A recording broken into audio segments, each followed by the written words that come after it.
How to make Canada great again. 1. Reevaluate or cancel foreign grants aid. We must immediately suspend all foreign grants and assign a team, DOG, to reassess them. Aid and grants should continue only where we have contractual obligations, while the resulting savings should be redirected toward building hospitals, senior citizen residences, tackling homelessness, and improving education. Additionally, tax revenues should be used to support and develop our infrastructure and armed forces, as well as to repay the country's debt.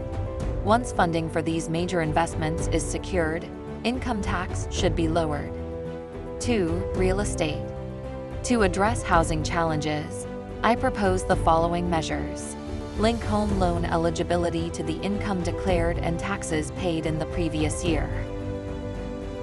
Increase land availability for development and expedite the issuance of building permits. Eliminate bureaucratic red tape. Reduce or eliminate development charges for first-time homebuyers. Apply the highest income tax rate to individuals owning more than one primary and one secondary residence, regardless of income level.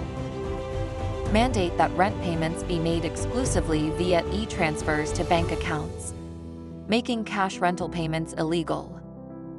Provide up to $10,000 per year in rent exemptions for service class individuals with a family income of up to $100,000. These initiatives aim to strengthen the nation's infrastructure and provide effective support to its citizens.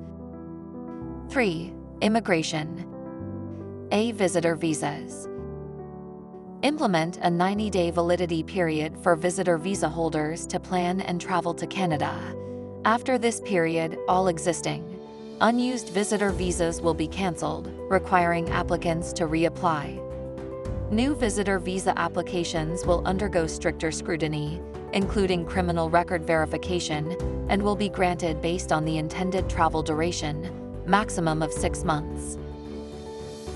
B. New work permits.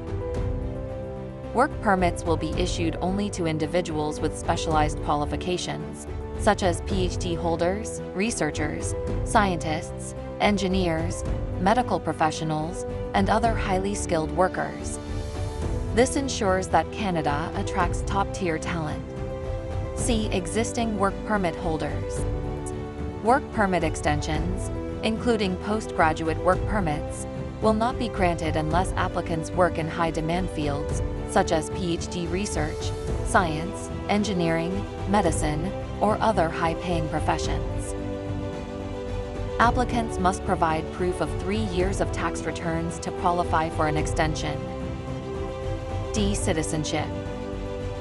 Citizenship will only be granted to highly qualified individuals in fields such as medicine, engineering, research, science, and other high-paying white-collar professions. Applicants must submit proof of 5 years of income tax filings at the time of application. E. Refugee applications. To expedite processing and reduce backlogs, refugee applications will be filtered based on the applicant's country of origin. Canada will collaborate with foreign ministers of respective countries to ensure the safety and fair treatment of refugee applicants with minor or no criminal records. Applicants from countries deemed safe will be repatriated in coordination with their respective governments. F. Study permits. Study permits will only be issued to students pursuing degrees in medicine, research, technical fields, and other reputable master's programs. 4. How to reduce crime and human trafficking. 1. Addressing major, serious crimes. Partner with El Salvador to transfer non-citizen criminals and establish fixed monthly retention charges per inmate. Implement a system allowing the transfer of non-citizen criminals even during their trials, which they can attend online. Online trials for criminals, lawyers, and judges will also help reduce infrastructure-related expenses. Upon completion of their sentences, deport them to their respective countries. 2. Handling minor crimes. deport non-citizen offenders to their home countries, allowing them to attend their trials online. If found guilty, place them on an inadmissible status to prevent re-entry into Canada. If found not guilty, permit them to return to Canada. 3. Reducing car thefts and human trafficking. Install scanners at all ports to ensure a thorough inspection of every single container entering and leaving the country. Assign scanning responsibilities to a centralized team located across various provinces rather than port operators. Implement a system where scanning tasks are randomly assigned to prevent corruption. If any suspicious activity is detected, the centralized team will coordinate with port officers for further investigation. 5. Refineries, intra-country trade barriers, and exports. 1. Eliminate intra-country trade barriers to facilitate the free movement of goods across the country. 2. Instead of exporting crude oil to the U.S. for refining, develop domestic infrastructure.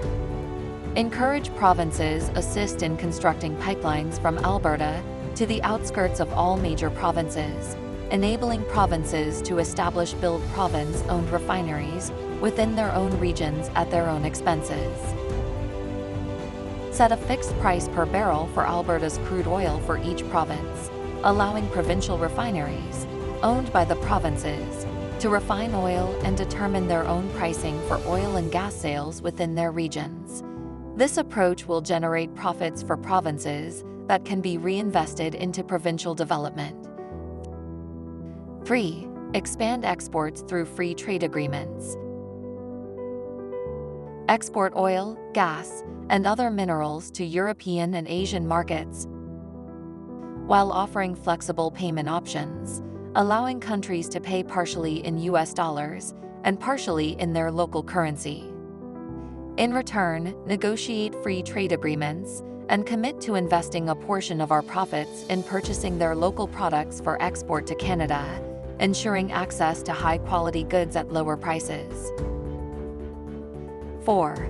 Establish special economic zones, SEZs, and offer tax exemptions for 5 to 10 years, depending on foreign direct investment, FDI values. This will encourage investment, reduce population density in major cities, and promote the development of SEZ regions. 5. Stop or reassess equalization payments for provinces that do not cooperate, or halt programs to ensure fairness. 6. Reduce the size of government to expedite processes and improve efficiency in other areas. 6. New rail line from Toronto to Quebec. The government has announced billions-dollar investment to construct a new rail line through the province of Quebec. While planning this major infrastructure project, they should consider incorporating a 36-inch pipeline alongside the railway corridor. By integrating the pipeline within the same right-of-way, the project could achieve significant cost savings, streamline resource utilization, and minimize environmental disruption by avoiding the need for separate land acquisition and construction efforts. This approach would not only enhance rail connectivity, but also strengthen energy transportation infrastructure, fostering economic growth and long-term sustainability. And we must also explore possibilities to extend it till Alberta. 7. Energy East Pipeline versus World. Energy infrastructure plays a crucial role in global markets, yet there is a disparity in how different regions' projects are perceived. Countries like the US, Russia, and Gulf nations continue to develop and expand their oil and gas pipelines without being labeled as a climate threat. These nations actively export their resources, strengthening their economies and global energy influence. Meanwhile, Canada faces significant opposition when it comes to pipeline projects, particularly the proposed East Pipeline from Alberta to Quebec. The cancellation of projects like Energy East has left Canada reliant on foreign oil imports, despite having one of the world's most responsible and regulated energy industries. Eastern Canada continues to import oil from countries such as Saudi Arabia, even though Alberta's oil is produced under stricter environmental and ethical standards. A functional east-west pipeline would reduce reliance on foreign imports, create jobs, and strengthen Canada's energy independence, while also ensuring a secure and stable supply for both domestic use and global export. This is not about blaming the government, but rather advocating for practical solutions. Opening an export corridor through an east-west pipeline would connect Canada's energy resources to the world, supporting economic growth while maintaining our commitment to environmental responsibility.